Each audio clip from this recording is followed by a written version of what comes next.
Good afternoon. Today's topic is rules of inference. So, rules of inference for propositional logic. What do you mean by the term rules of inference? First, we will look at what does this inference mean. So, over here, this is inference means deriving conclusion, deriving conclusion from evidences.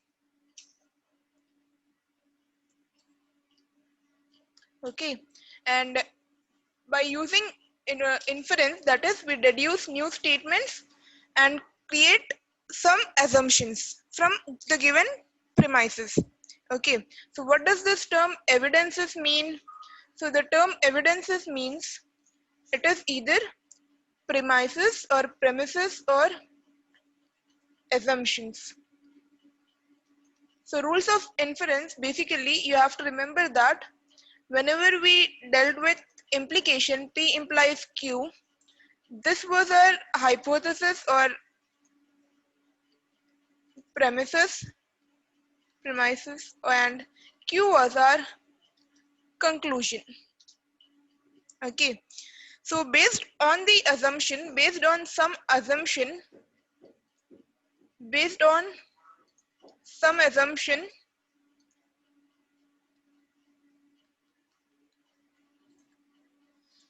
we try to derive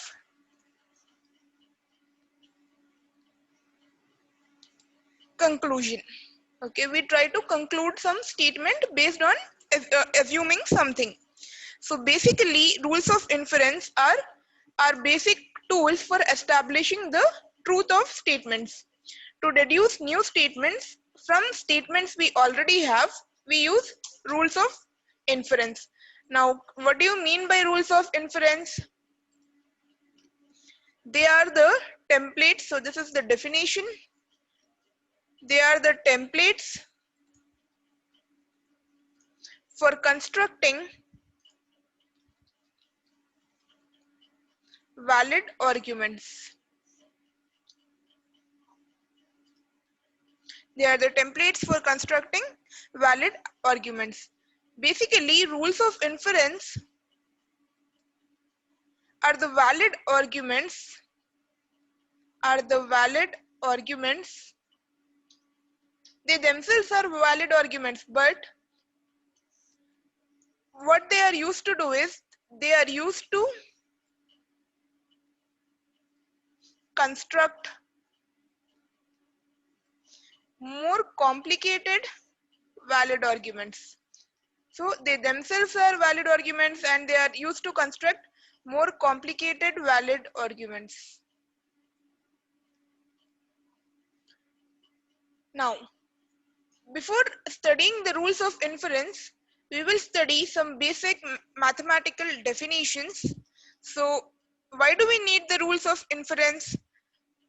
When we have to deduce that when a mathematical argument is correct. When is a mathematical argument correct? So, in our case, when are some arguments correct? So, that is the first rule.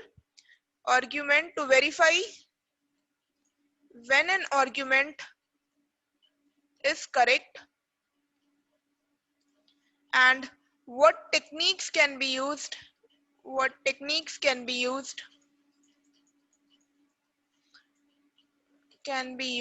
to verify this. Okay, now for this, first we will understand a few mathematical terms. So this is something that you already know, which is theorem. What does a theorem mean? It means that statement that can be shown true. That can be shown true. Next is something known as axiom. Axiom, or it is also known by the name postulate. So axiom is something a statement which is assumed to be true. Okay, we cannot show it, we just assume that it is true. Next is proof. Proof is sequence of statements, we always prove something. So what do we prove? Proof is a sequence of statement, or it can also be a valid argument to show that a theorem is true. To show that a theorem is true. Next we have is rules of inference.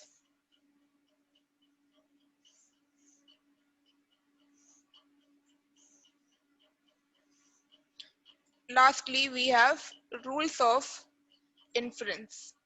Now, what do you mean by rules of inference? Rules used in proof to draw conclusions. To draw conclusions. Okay. Now, there are a few other things that we study, so we'll see that.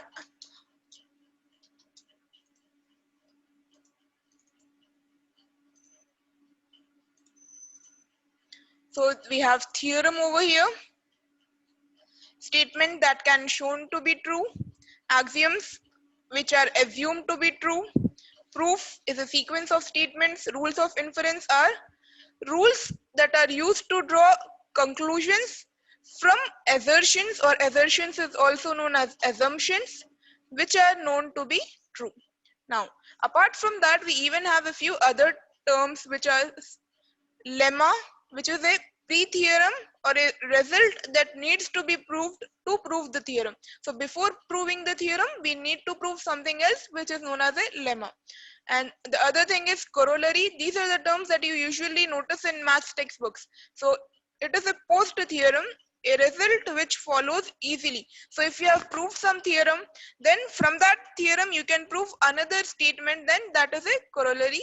And conjecture is a statement believed to be true. Okay, so it is believed that the statement might be true, but there is no such proof yet. And if the conjecture is proved true, it becomes a theorem. So Fermat's theorem, which is right now a theorem, was a conjecture. That is, it was not proved for a long time. Okay, next. So we have studied that rules of inference are basically valid arguments. So for valid arguments, what do you mean by valid is? So before doing this, we have to go for valid arguments. So proofs in mathematics are valid arguments that establish the truth of mathematical statements. What do you mean by an argument? It is a sequence of statements. It is a sequence of statements that end with a conclusion. Okay, so argument is a sequence of statements that end with a conclusion. And what do you mean by valid? Valid is conclusion or final statement of the argument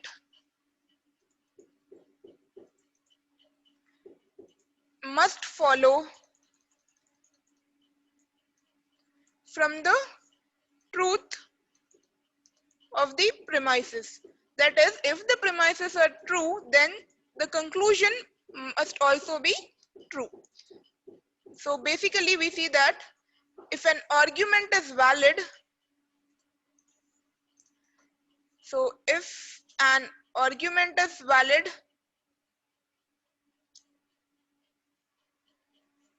then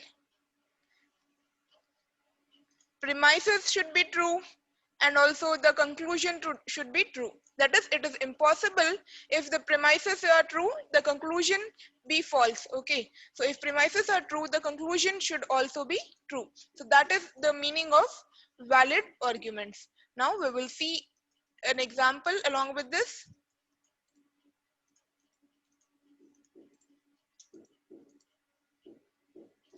Yeah, so an argument is a sequence of proposition, and the final proposition is called the conclusion of the argument, while the other propositions are called the premises or hypothesis of the argument.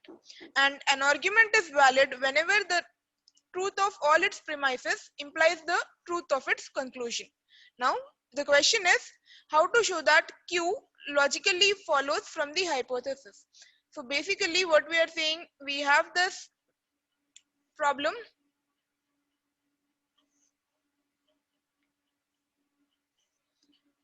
So we have P1 and P2 and so on up to Pn.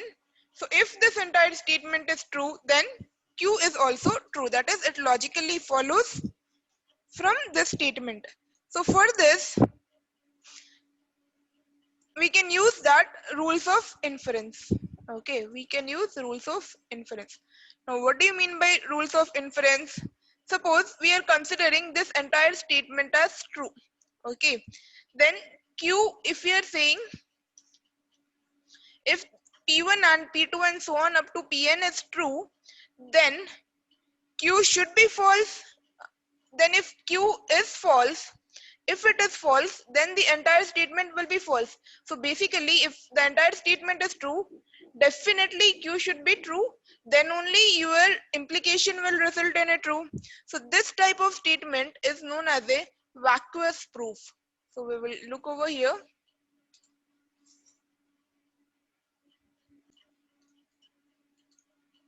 So over here, if one of the premises is false, then this is vacuously true since false implies anything. So even if this becomes false, so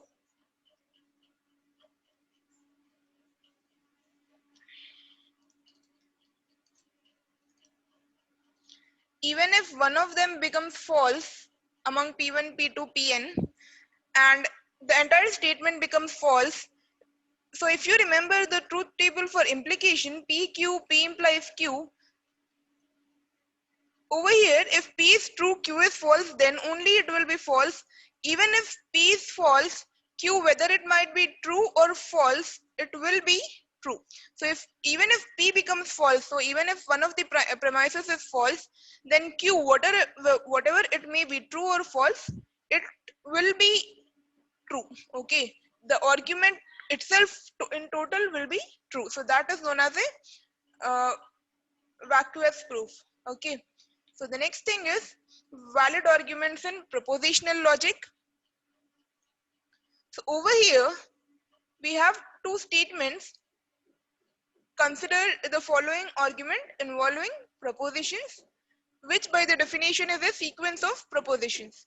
So if you have a current password, then you can log on to the network. Now we have to convert this statement into propositional logic, that is by using connectives. So let's do this. So first and foremost, let's consider if you have a current password, then you can log on to the network. So you have a current password.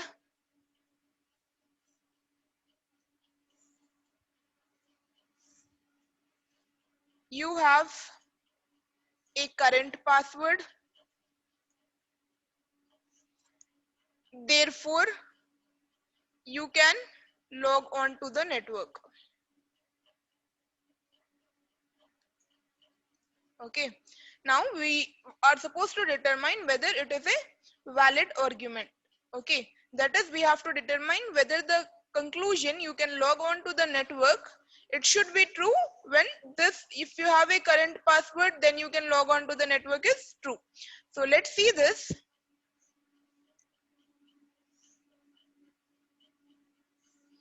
So over here, let P be, you have a current password,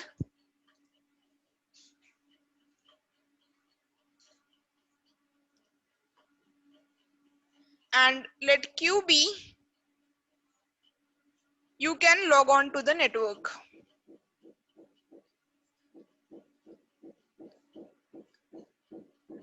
Then the arguments form is P implies Q. Okay, since we were using if you have a current password, then you can log on to the network. So it is P implies Q. And so the next thing is we have to check whether the person has the current password or not, right? So we have to check for P.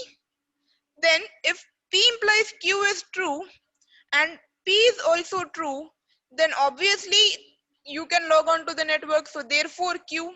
Okay. So this P implies Q, therefore Q. This is one of our rules of inference. I'll explain the rules in detail in a short time. But before that, so if the entire statement, if you have a current password, then you can log on to the network is true. And also we have to check whether you have a current password or not. Then obviously you can log on to the network. Okay. Now let's see the solution.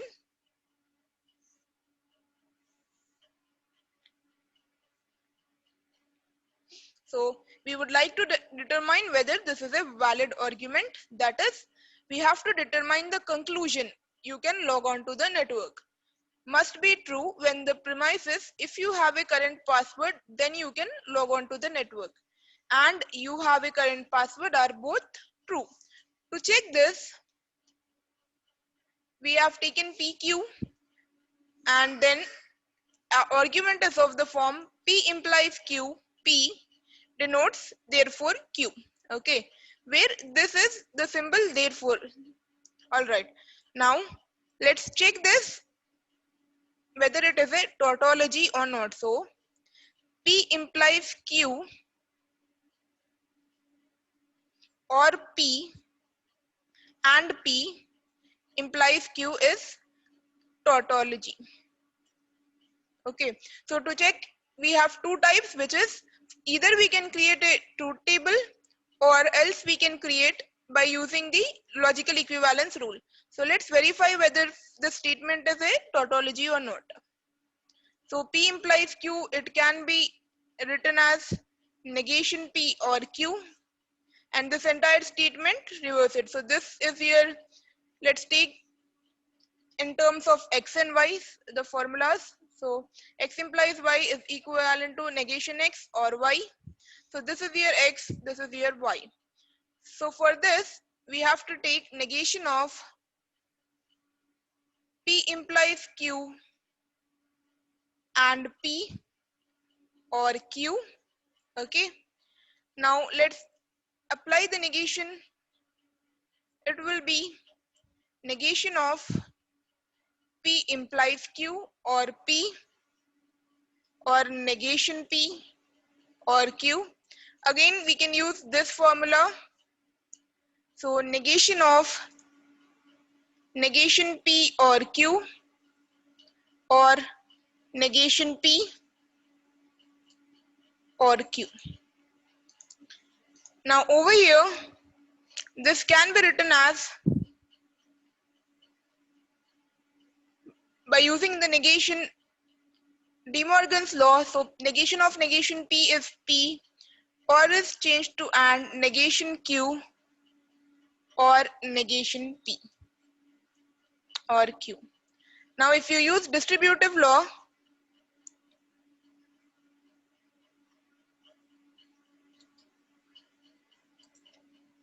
so let me erase this part and continue it. So over here, this is changed to P or negation P and P or negation Q or Q. So P or negation P or negation P is equivalent to true, and true if we AND with anything, it becomes the same thing, P or negation Q. So P or negation P is equivalent to true. This is our negation law, NL. And then true and P is equivalent to P itself. Okay. So this basically becomes P or negation Q or Q. And then this is equivalent to negation Q or Q will again result in true, and then true or P will be equivalent to true. So this at last becomes a tautology. Okay, so now why did I prove this? The reason I proved this is this statement P implies Q, P therefore Q is also written as P implies Q and P implies Q. Okay, so whenever we are writing rules of inference, they can also be written in this way. And every time you prove a rule of inference, it will always result in a tautology. Now let's see the next.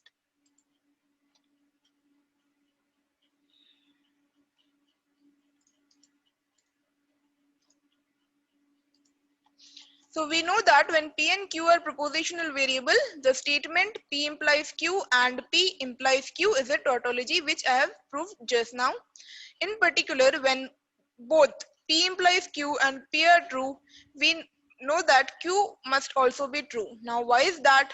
Suppose if we are taking P implies Q and P. Over here, this is true and this is true. So P is being taken as true. Then Q cannot be false. To make this entire statement true, Q must be true. Okay. So if P is true, then Q must also be true. So therefore, Q. This is the reason we are considering that Q must be true. Next, we say that this form of argument is valid because whenever all its premises or all the statements in the argument other than the final one, okay, premises are everything other than the final statement, that is the conclusion, are true, then the conclusion must also be true.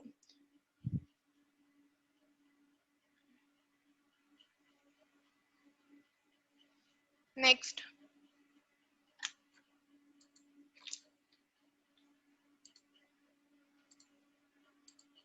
now suppose that both, if you have a current password, then you can log on to the network, and you have a current password are true statements, then obviously you can log on to the network will also be true. So when we replace P by you have a current password and Q by you can log on to the network, then it follows that you can log on to the network is also true. So this argument is valid because its form is valid. Whenever we replace P and Q by propositions where P implies Q and P are both true, then Q must also be true. Okay. Now we will see a few definitions. An argument in propositional logic is a sequence of propositions. We have seen this earlier. And all but the final proposition in the argument are called premises, and the final proposition is called conclusion. So both of these are very important terms. Now, an argument is valid if the truth of all its premises implies that the conclusion is true. Next, an argument form in propositional logic is a sequence of compound propositions involving propositional variables. So basically we use compound propositions involving propositional variables, and an argument form is valid no matter which particular propositions are substituted for the propositional variable in the premises. This last point we will see with the help of an example. Now, rules of inference for propositional logic. So first and foremost, rules of inference can be used as building blocks to construct more complicated valid arguments. This we have seen earlier. Now we will introduce the most important rule. What is the most important rule? The one we have just seen, and which is P implies Q and P is implies Q is true. That is, it is a tautology. The rule is also known by the name modus ponens or the law of detachment. So modus ponens is a Latin word that means mode that affirms. Okay. So this is a tautology which leads to the following valid argument form where the symbol denotes therefore. Okay. Now, why specifically we are using rules of inference? Why can't we use something else? We can easily use truth tables. So truth tables can be used, correct. But to use truth tables every time to show an argument is valid is a very tedious process. Why? Because whenever we are supposed to show premises are true, then the conclusion must also be true. Suppose if we are using 10 variables, then in the case of 2 variables, you were getting 4 rows in the truth table. For 3 variables, we get 8 rows. Okay, so basically, if we have n variables, we get 2 power n rows. Now, if we have 10 variables, we will get 2 power 10, which is 1024 rows. Okay, this is very difficult, and no one has the time to use this kind of approach. And we cannot create a truth table with 1024 rows. So that is the reason we use the simple method, which is rules of inference. Now let's see an example.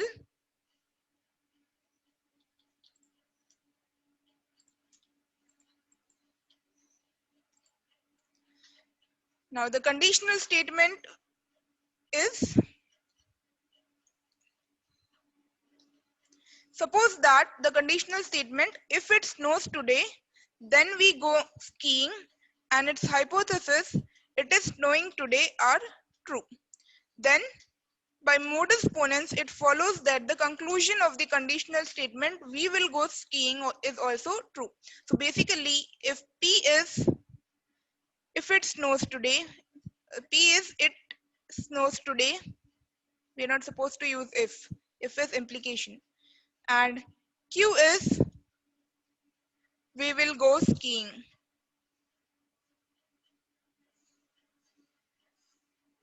Okay. So this statement is P implies Q.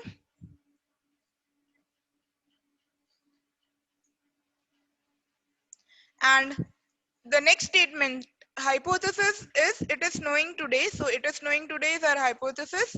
So it is also supposed to be written are true. So both of them are true. So P is true and P implies Q is true. So if this is true, then obviously this P is also true, and then Q must be true. If it is false, your implication becomes false. So both of them are supposed to be true. Then your we will go skiing is also true. So therefore Q. So this conditional statement is written in this way. So we will get problems in the form of statement. We are supposed to prove them using valid arguments and then giving our conclusion. Okay. Now let's see the rules of inference. Different types of rules of inference. So first and foremost, we have already seen modus ponens, which is P implies Q, P therefore Q. Okay. Or in the form of tautology, which we have already proved, it can be written as P implies Q and P therefore Q. Okay. So this is our modus ponens rule, which I have already explained. So we will move on to the next one, modus tollens. So for this rule is P implies Q, negation Q, therefore negation P. Now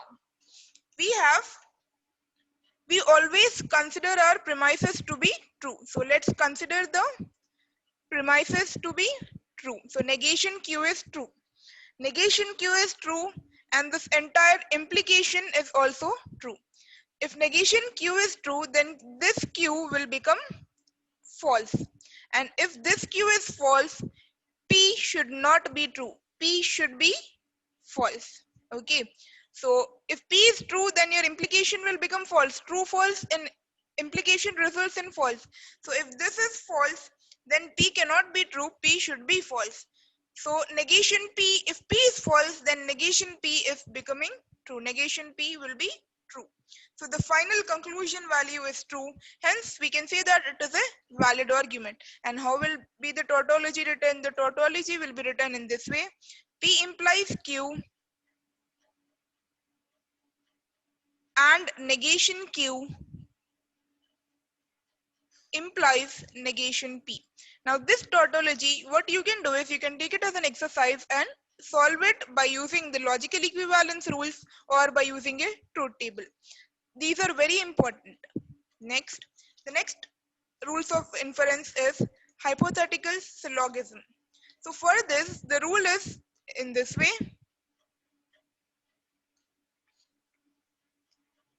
P implies Q, Q implies R, therefore P implies R.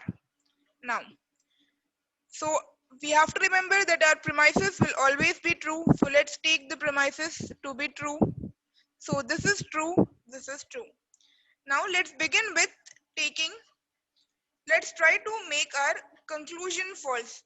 To make our conclusion false, or let's try to do it in such a way that we are taking it as false and we'll see whether we will get our premises to be false. So let P be true. Let's take P as true and Q as false. If we take it in this way, then Q cannot be false. To make our premise true, Q cannot be false. And if Q can't be false, so Q is not false, then R cannot be false also. Okay. So if we are taking P as true, Q as false, this cannot happen. Okay. And if Q is not false, then it means Q is true, then R should also be true. So this means that whenever P is true, R must also be true. Hence, P implies R is always true. Okay. So the tautology for the same can be written in this way. P implies Q and Q implies R implies P implies R. Now, what we are basically doing is we will AND the premises and use an implication for our conclusion. Okay. So let's take the next rules, which is disjunctive syllogism. Now, what is the disjunctive syllogism?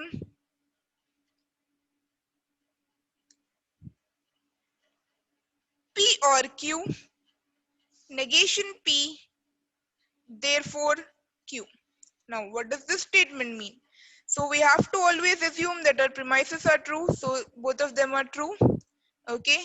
Now, if negation P is true, then it means that this P is false. And if this P is false, then for Q, it can be true. Okay. And if P is false, then this Q has to be true because we have an OR over here. So in the case of OR, if one is false, the other must be true. So Q must be true. So if Q is true, then this conclusion will also be true. So over here, our conclusion is true. And it can also be written in this way. We have to use AND for our premises. P or Q and negation P implies Q. Okay. The next rule is addition rule. So for addition rule, it states that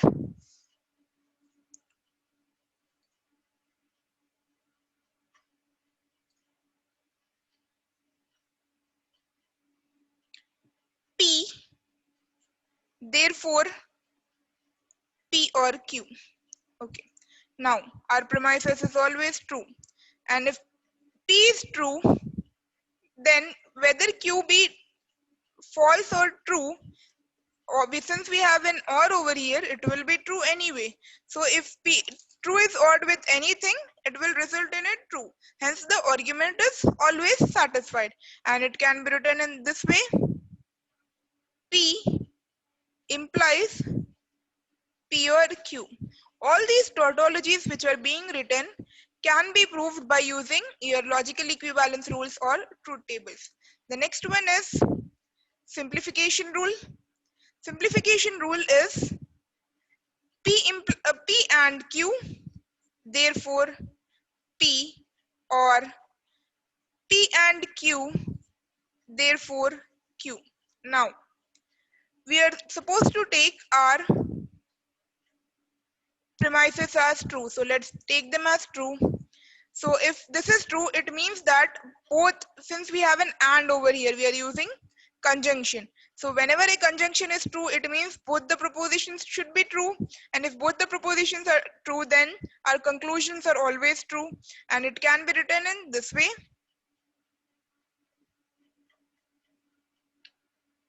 P and Q implies P, or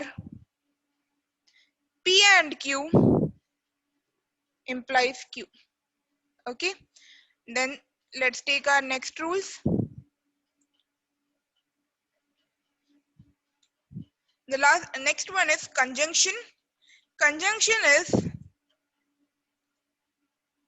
P, Q, therefore P and Q.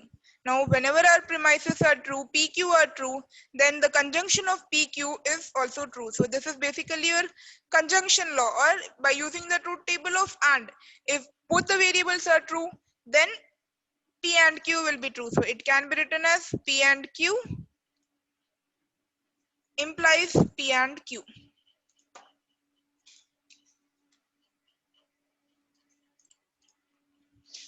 P and Q individually implies P and Q. And the last rule of inference is resolution.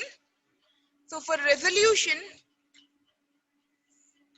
the rule is in this way.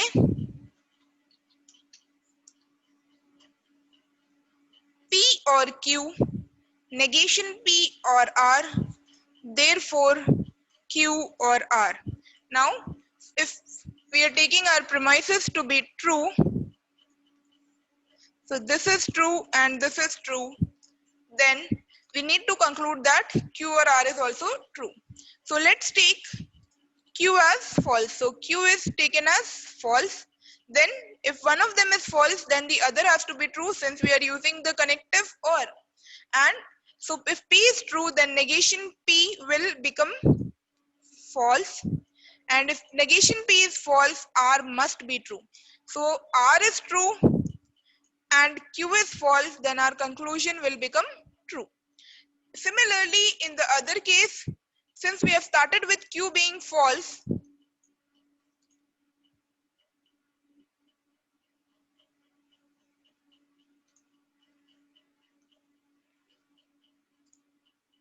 so we started with Q being false. Let's take Q as true. Then negation, then P can be either true or false. Based on that, you can again prove the entire thing. So these are the rules of inferences. Now after that, the rules of inferences are all listed here, so that you can check these once, and you can even take each of them and conclude it in the way that each of them is a tautology. After that, now we will take a few examples. State which rule of inference is the basis of the following argument. So for this, what is the statement? It is below freezing now. Therefore, it is either below freezing or raining now. So therefore means whenever we have therefore, after the therefore part, this part is our conclusion and this part is our premises. So let's solve it. So let P be, it is below freezing now.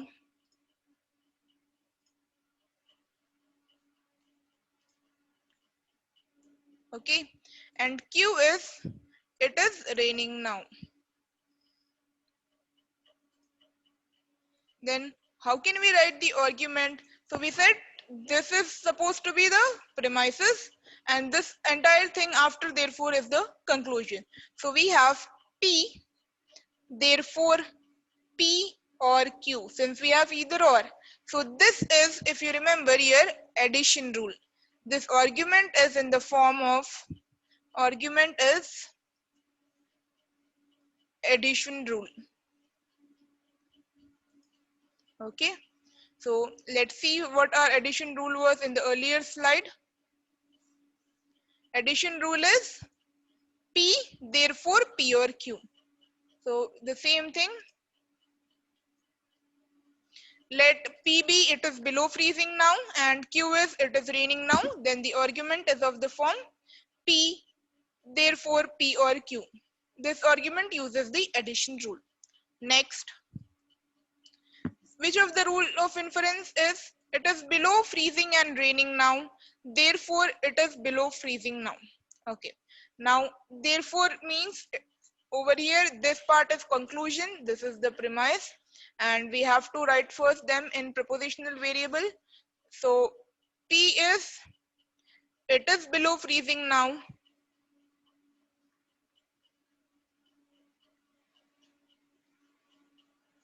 and Q must be it is raining now. Then the argument is first premise we have to write, so that is P and Q, and we have conclusion it is below freezing now, so therefore P. So this, if you remember, is the simplification rule. This is the simplification rule. Let's see our simplification rule. Simplification rule is P and Q, therefore P. So the same thing, it is below freezing and raining now, which means P and Q, and conclusion is it is below freezing now, therefore P. Now another example, which rule of inference is used in the argument? If it rains today, then we will not have a barbecue today. If we do not have a barbecue today, then we will have a barbecue tomorrow. Therefore, if it rains today, then we will have a barbecue tomorrow. Now let's write them in propositional variable forms. P will be, it is raining today. It is raining today. Q is, we will not have a barbecue today. A barbecue today. And R is, we will have barbecue tomorrow. Now let's convert our statements into propositional logic. So first statement is if it rains today, then we will not have a barbecue today. So P implies Q, correct? Since we are using the not also as Q. So this will be P implies Q. And the second statement is if we do not have a barbecue today, then we will have a barbecue tomorrow. So if we do not have a barbecue today is Q implies R. Okay, and where are we using our conclusion? The conclusion is therefore. So if it rains today, then we will have a barbecue tomorrow. So therefore P implies R. Which rule is this? This is hypothetical syllogism. Okay, so these are the types of questions you will get based on rules of inference. Apart from this, we will also get to prove the rule of inference as a valid argument. So let's see that. So this is the solution. We have to first state, always we have to first state the proposition as propositional variables by using propositional variables. Then you have to use a connective and create your propositional logic and then apply the rule of inference. Now, using rules of inference to build arguments. The example is, it is not sunny this afternoon and it is colder than yesterday. We will go swimming only if it is sunny. If we do not go swimming, then we will take a canoe trip. And if we take a canoe trip, then we will be home by sunset, which leads to the conclusion, we will be home by sunset. Now, first and foremost, we have to show that these premises are leading to the conclusion, we will be home by sunset. What are we supposed to do? Let's begin. The first step is using convert statements into proposition. Okay. Then the second rule is convert all premises into propositional logic.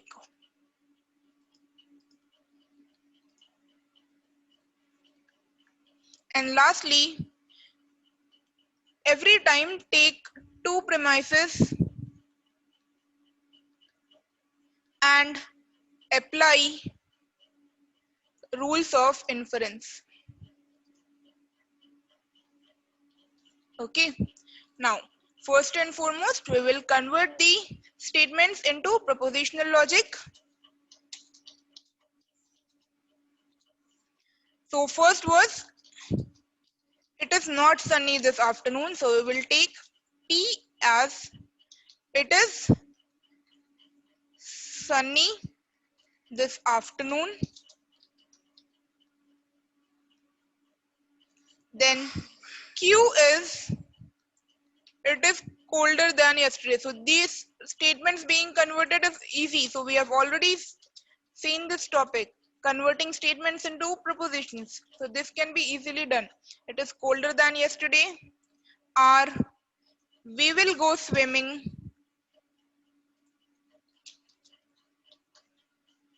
S, we will take a canoe trip.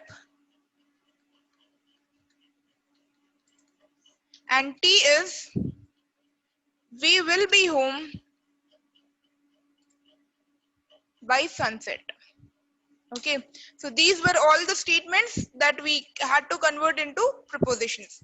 Then let's see what are the premises we will get. So first statement was it is not sunny this afternoon and it is colder than yesterday. So we had not over here, so we will have to write negation P and Q. Okay, this is our first statement. After that, let's number it. The next statement was we will go swimming only if it is sunny. So we will go swimming is R and only if it is sunny is P. So since we will only is being used, it is our implication. So we will take R implies P. Next statement is if we do not go swimming, then we will take a canoe trip. So if we do not go swimming, which is negation R, then S. So negation R implies S. Okay. And last statement of with our premises, if we take a canoe trip, then we will be home by sunset. Okay. If and then, so fourth statement is S implies T. And the conclusion is we will be home by sunset. So basically, it is the conclusion is T. Okay, so these are our premises and this is our conclusion. Now we are supposed to prove by using rules of inference our conclusion. Let's see that.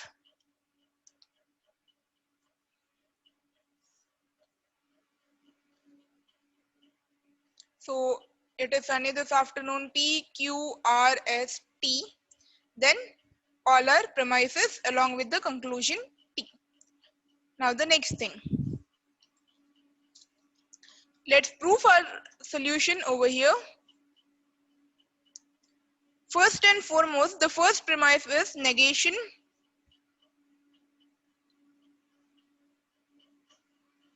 Negation P and Q. Okay, every time we are supposed to write the step and then we are supposed to give over here the reason. So this is a premise, mention it. Next, by using simplification, so if you remember the simplification rule, it is P and Q will give you P. But over here, instead of P, we have negation P. So we will just write negation P, and which are we using? Simplification is being applied on step 1. So simplification on 1. Okay. We are applying simplification on 1. Then the next thing is we have to take our next premise. So every time we have to take premises, either one premise or two premises, apply rules of inference and simplify it to get the conclusion. So the next thing is R implies P. So let's take that. R implies P. What is this? This is also a premise, mention it. And then for this we can use, now look over here, we have negation P and we have R implies P. This is in the form of modus tollens, which is if we have negation P and we have R implies P, then we will get negation R. Okay, so on 2 and 3 we are applying modus tollens, so mention it. Negation R, we are applying modus tollens on 2 and 3. Okay, that is how we are getting the fourth step. After that, again we have to take our next premise, which is negation R implies S. Okay, negation R implies S. Mention it. What is it? Our premise. Okay, continuing over here. Now, negation R and negation R implies S. So this is similar to your modus ponens, which is P and P implies Q will give us Q.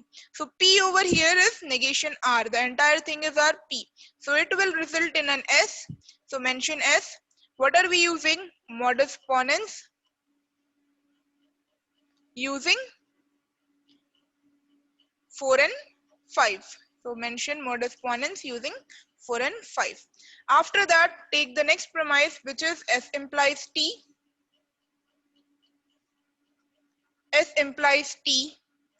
So this is also a premise. Now again, the same rule, P and P implies Q gives us Q. We can take that. So over here, P is our S. So S implies T will give us T. So this is our conclusion, which we have proved. Okay.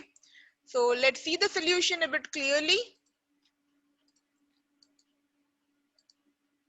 Okay. So now, first and foremost, our first premise was negation P and Q. We have taken that. Then we are using the simplification. Now each time I will mention the rule over here so that it is easier to understand.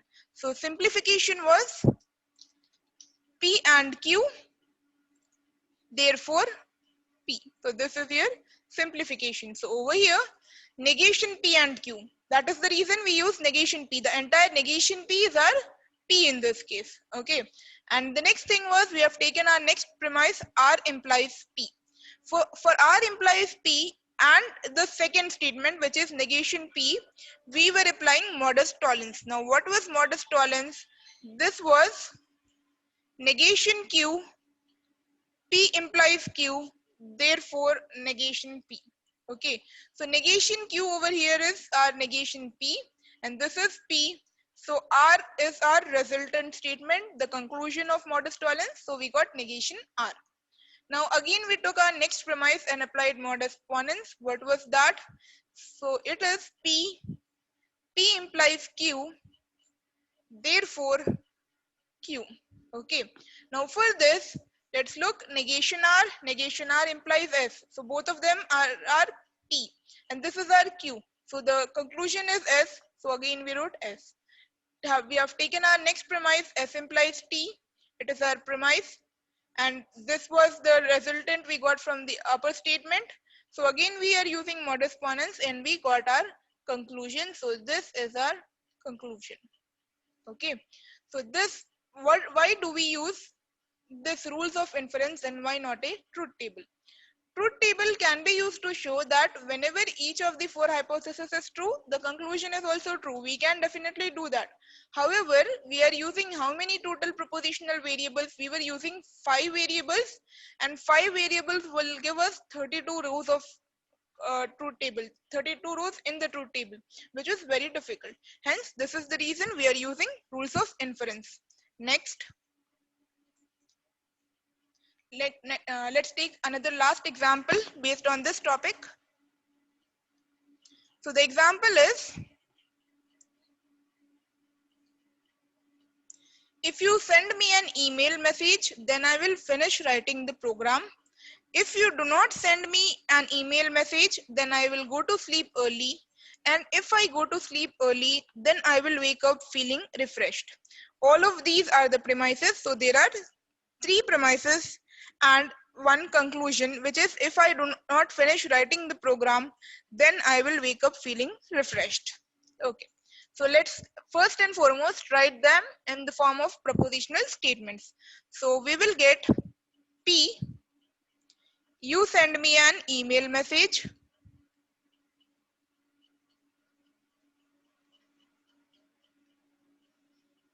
Then Q, I will finish writing the program.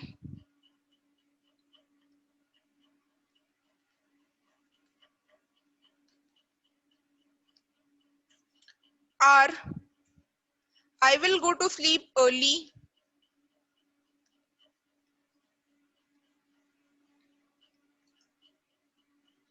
And S is, I will wake up feeling refreshed.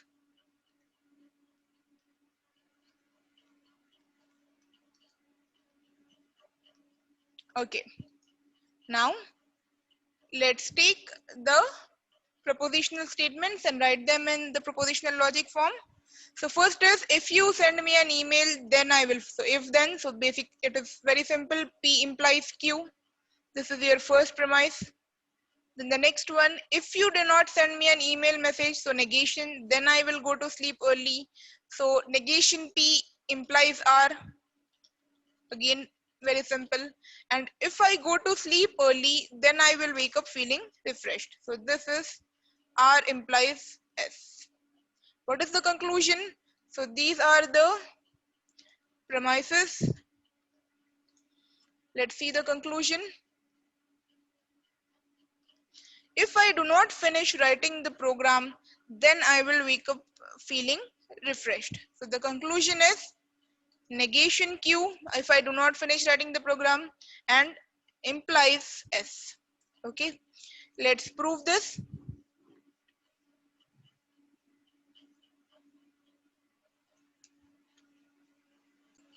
Let's continue. So let's PB, you send me an email message.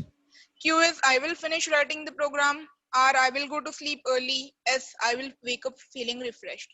And we have created our premises and the conclusion. Now let's consider the statements. That is, we have to create the rules of inference and conclude it. So to conclude it, let's continue. First and foremost, let's take our first premise, which is P implies Q. Mention what it is. It is a premise. Then the second statement is, since for P implies Q, or even if we take the other two premises, we cannot do anything. So for that, we have to take the contrapositive of this one. Why are we taking the contrapositive? So that we can apply some kind of rules of inference on by using the other premises. If you remember, the implication is equivalent to the contrapositive. That is, P implies Q is equivalent to negation Q implies negation P. Okay, so this is a logical equivalence. So instead of P implies Q, we can even write negation Q implies negation P. And by this, you can understand that all the rules of logical equivalence are used in rules of inference. So you have to be perfect in the logical equivalence rules. So negation Q implies negation P. What are we doing over here? We are performing contrapositive on the first step. Okay.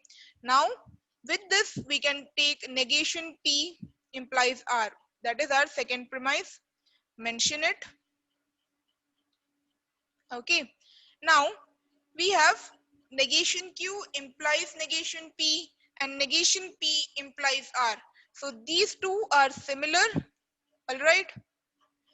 Negation P, and we have otherwise negation QR. If you remember, this is your hypothetical syllogism, and which will result in negation Q implies R, which is, what are we using? Hypothetical syllogism on which statements? On 2 and 3. Okay, so we got a negation Q implies R. Next we are supposed to use the next premise, which is R implies S. Okay, and again if you notice both of these are the same, again we can use the same hypothetical syllogism. So on we are using on 5 and 6, and we will get negation Q implies S, which is our conclusion. So this is our conclusion which we have got. Now let's see the solution. Yeah, so premise we have taken contrapositive since we are unable to apply any formula. What do you mean by contrapositive? Contrapositive is basically P implies Q is equivalent to negation Q implies negation P. And then on 2 and 3 we are using hypothetical syllogism, which is basically P implies Q, Q implies R is equivalent to P implies R. Okay, if both of them are similar, we just remove those and take the ones which are not similar. So over here, we cancel this negation P and we take negation Q implies R. And again, we with the other premise R implies S, we cancel this S and we take negation Q implies S. This is the conclusion we were supposed to prove. And this ends the topic rules of inference.